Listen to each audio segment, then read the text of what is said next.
मैं ये क्यों कहता हूँ कि डॉक्टर ऑटो ऑक्टेवियस सबसे लव्ड विलन्स में से है? स्पाइडरमैन नो वे होम में जब सारे विलन्स ग्रीन गॉब्लिन के प्लान में आ गए थे, डॉक्टर ऑक्टेवियस वो अकेला विलन था जिसने स्पाइडरमैन को धोखा नहीं दिया, बल्कि फाइनल बैटल के टाइम उसने स्पाइडरमैन की मदद की ताकतवर इलेक्ट्रो को हराने में।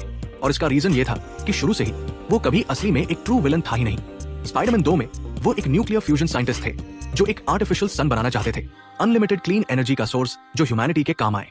लेकिन उस जमाने की टेक्नोलॉजी लिमिटेशंस के कारण उसका एक्सपेरिमेंट फेल हो गया और उसके मैकेनिकल आर्म्स को कंट्रोल करने वाला चिप डिस्ट्रॉय हो गया, जिसकी वजह से आर्म्स ने उसे कंट्रोल करना शुरू कर दिया। उसका आर्टिफिशियल सन बनाने का ऑब्सेशन उसे गलत राह पर ले गया। उसने एक्सपेरिमेंट साइट को रीइंफोर्स करने के लिए मटेरियल्स खरीदने को बैंक तक लूटा, इवन दो वो कंट्रोल हो रहा था।